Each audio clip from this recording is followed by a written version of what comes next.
Greetings.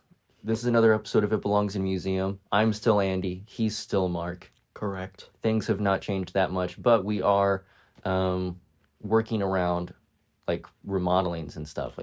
Yeah, and it's been flooding, and we're both of Yeah. us have had flooding stuff yeah, going on. there's been flooding. Your water got cut off for a while. So, but we're back, and we're back with the White Samurai, Yeah. which if you've seen Shogun, you kind of already know a fictionalized version of this guy's story. Don't worry, I don't think we're going to be spoiling Shogun. I haven't read the book that it's based on. Only one season is out. There's a book that it's based on? Yeah, there was also a 1970s TV show originally. But the new show is amazing.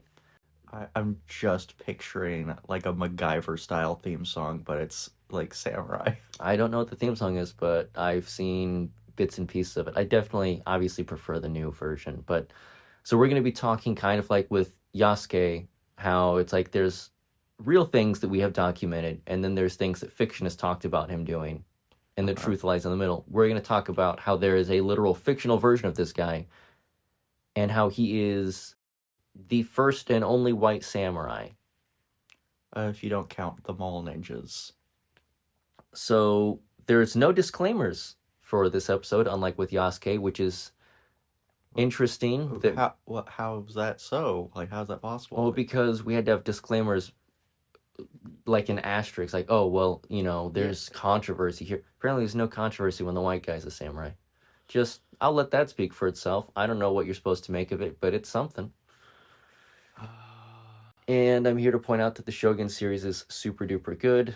Yeah, because doesn't it like debate the ethics of like... It's less about like just sword fighting constantly and more about political maneuvering and really interesting like dynamics between the characters. It's what the fanboys keep saying Star Wars is.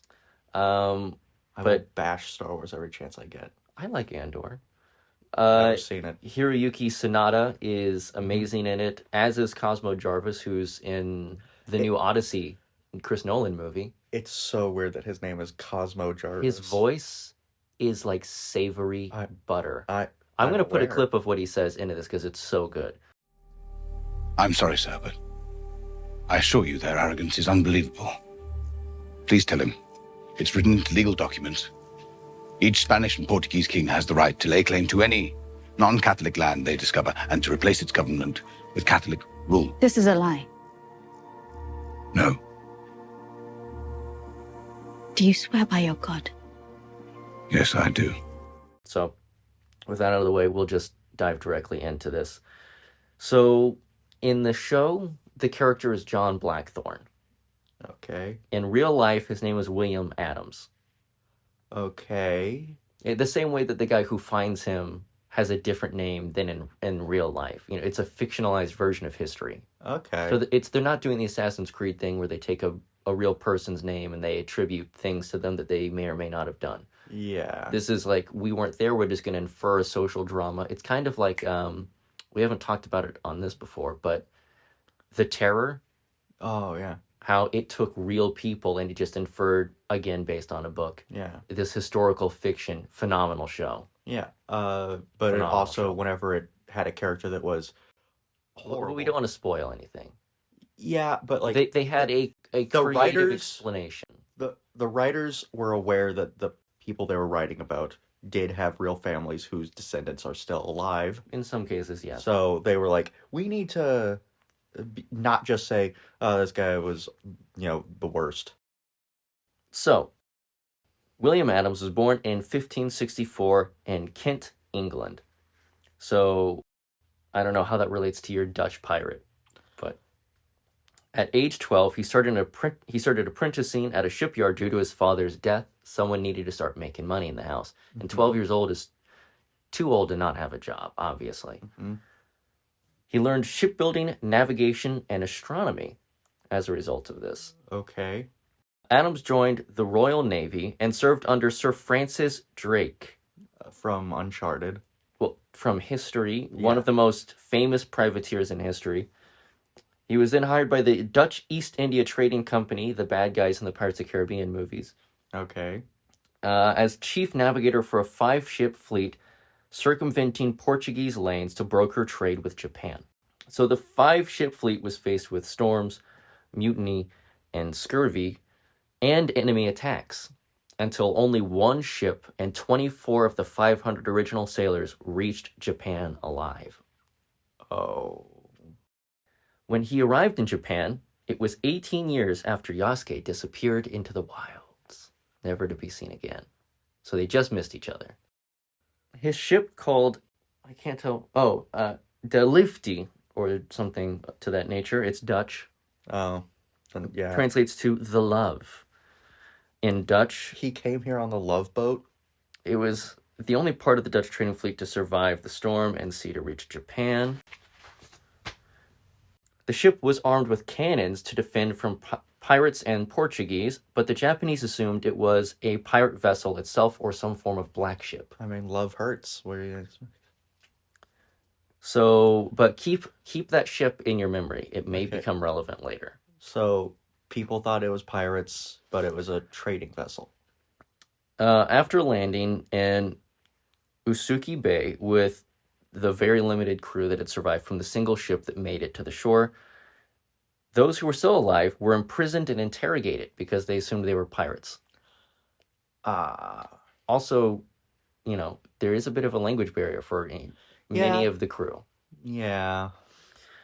Adams was eventually brought before Tokugawa, a powerful daimyo of the Kanto region, which is a position of feudal lordship that served an emperor or shogun. They oversaw large regions and acted with a large amount of independence in many smaller matters. So it's like a viceroy, in a way, of just like... As soon as you said that, I just thought of the Trade Federation.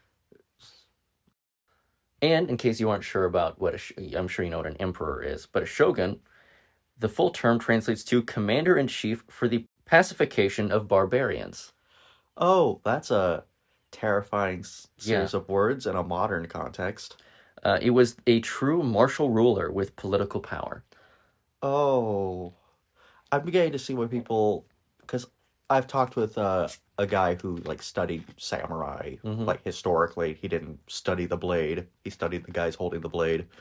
And he was like, yeah, samurai, you either loved them because they were protecting you and you were kind of one of them, or you thought they were the scum of the earth.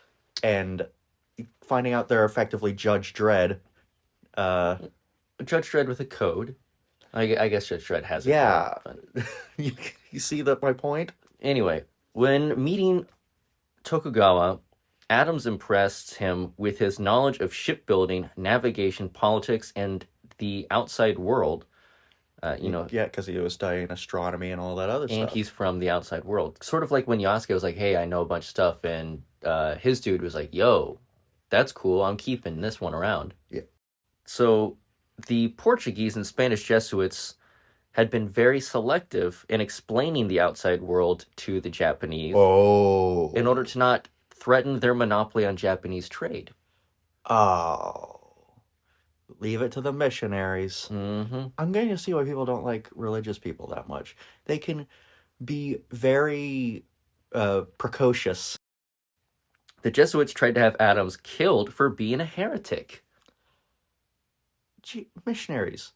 But you really just pick and choose. But Tokugawa decided decided to deny their murderous wishes. Because he was like, these guys really want this guy dead, which means he must be very valuable. Like, what kind of person is like, oh, you serve the Lord? That guy's telling them stuff we don't want you to know. Kill him.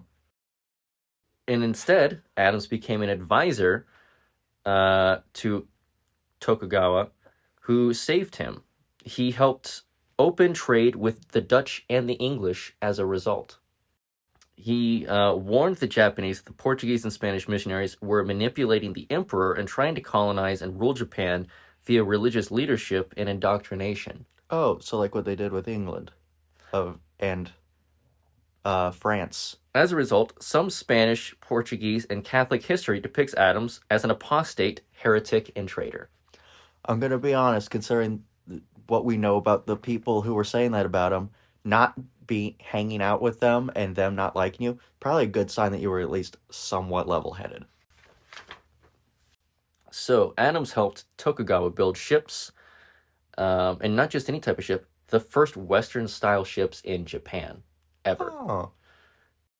Well, I guess I should say this first. In 1613, Adams helped establish the first English factory in Japan, which is a pretty major deal. Oh, yeah, because, like, the industrialization of it. So he built Western-style ships for Japan, expanded trade routes, held off foreign takeovers from the Portuguese and the Spanish, and gave insight into the trade and political ambitions of the outside nations, including the one he came from himself.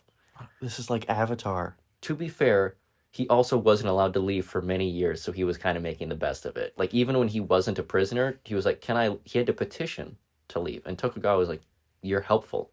I'm not getting rid of you. I have things I need to accomplish. Ah.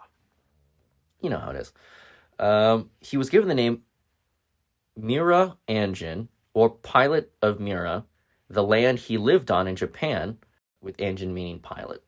Given the rank of samurai, as well as the two-sword honor to carry a katana and wakizashi. Oh. He was given the samurai rank for his strategic value, not his battle prowess, and never battled anyone at all, let alone in full armor, despite his samurai title. But the video game. And this is a point of contention for me personally, because people will be like, oh, Yasuke, he might have worn the armor and fought in wars and served the role of a samurai, but what if he didn't have the class-based honors that we can't confirm 100%? I'm like, dude, you accept this guy and he didn't do jack of what we modern day consider a samurai? If you're fine with William Adams, you're fine with Yasuke, in my opinion. Yeah. That's the transitive law of, bro, he's a samurai. Also, given the term shogun, which was like the governor thing. The shogun is like the head honcho. You thinking of the daimyo? Okay, which is like the role. But there's a bunch of them, right? Yeah, there's several. Well, then isn't it kind of up to those individual interpretations of like, I appoint you as samurai? Fair enough. And that means that you don't have to wear armor, or some guys like you wear armor. So yeah, he was given the samurai title. Adams married a Japanese woman named Oyuki and had 2 children with her. Oh, congratulations. Which brings us to some controversy. Of course. Well, he was technically still married to his English wife, Mary Hine, back in England. Oh. Who also had his children. Oh. Again, though... That's not controversy, that's just drama. Also, though, in his defense, man, he doesn't think he's ever leaving Japan. Are we in Kyoto right now? Because that's some tea. Adams petitioned to leave Japan several times, but he was repeatedly denied. By the time Tokugawa finally felt that he wasn't vital to the political maneuverings he was helping him with, and was ready to let Adams leave, Adams had already made a new life, had a new wife, had kids, and was living better in Japan with a stipend and rank than he ever would if he went back to England, where he'd have to restart his career and probably be considered a traitor by his people. Oh, dude. Could you imagine being like, okay, you can go back to your wife and kids? They do come up later. He is briefly. It's an annotation. Anyway. I was kind of hoping for an Anakin Skywalker who's like, you killed my father and worked for the Japanese. Like, no. I am your father. So Adams' biggest wartime contribution, oh no, was during Tokugawa's Battle of, Sekigahara. That's how I'm going to say it. The Japanese love syllables. A hugely important battle in Japanese history. Oh. The battle to decide who would rule Japan as shogun. Oh.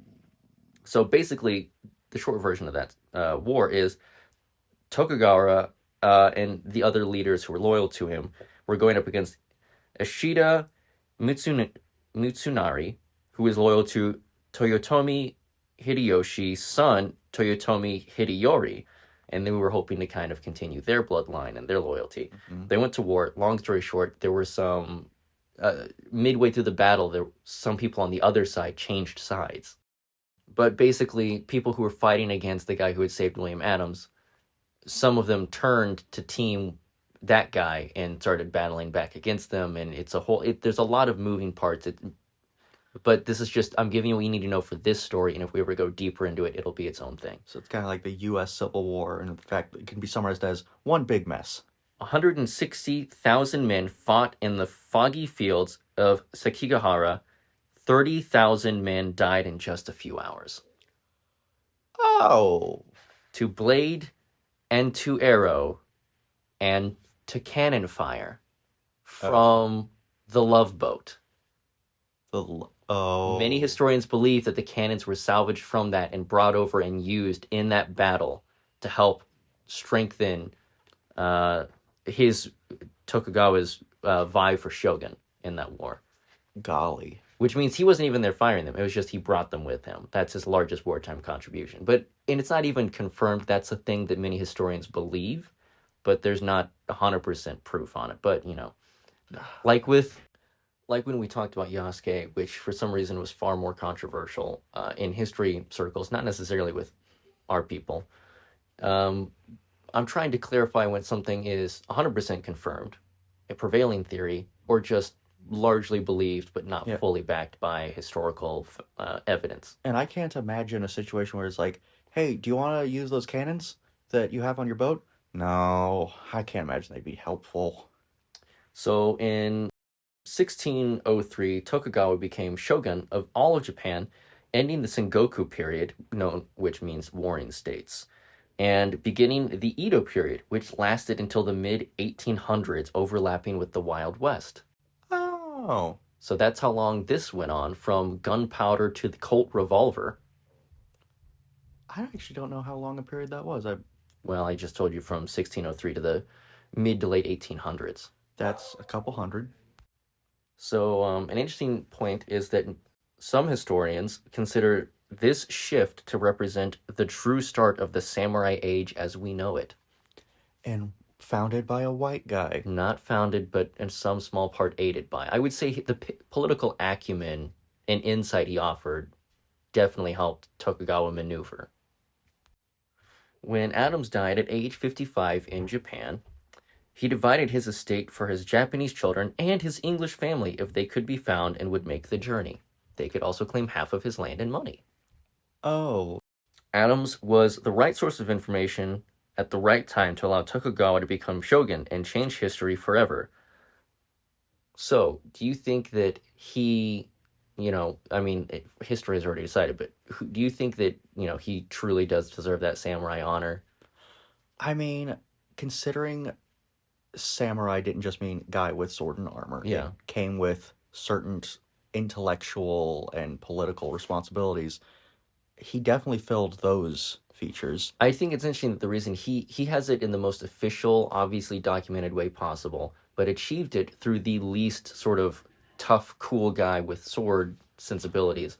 And then the guy who clearly did use a sword and really did do what we think of, especially like in pop culture.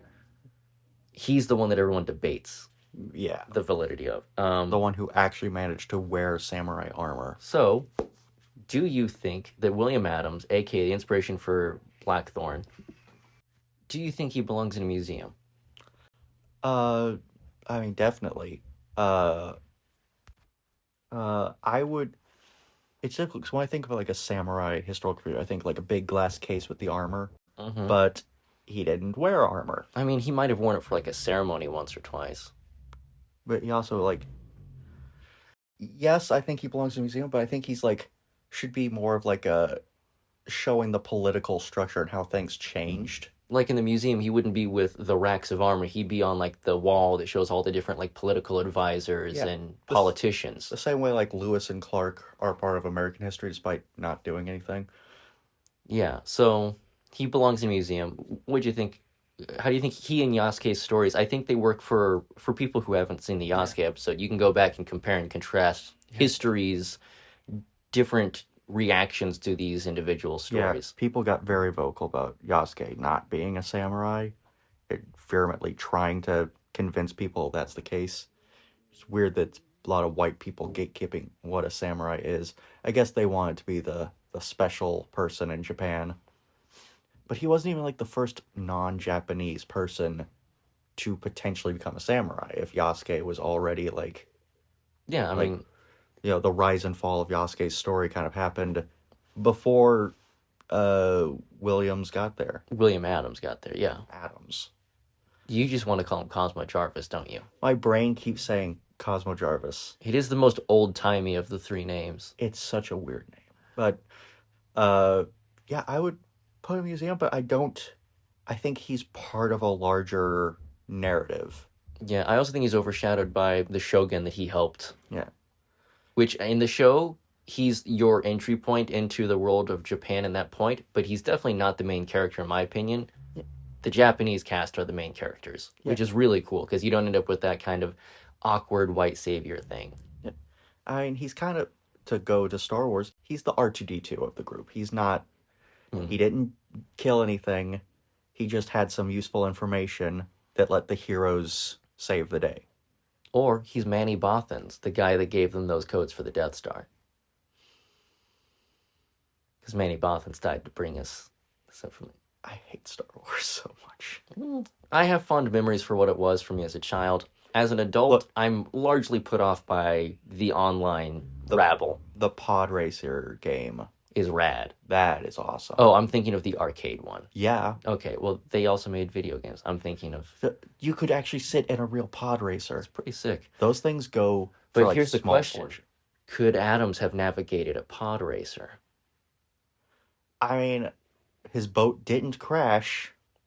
Do you think he tried spinning? Because that's a neat trick. That's how I'm ending this episode.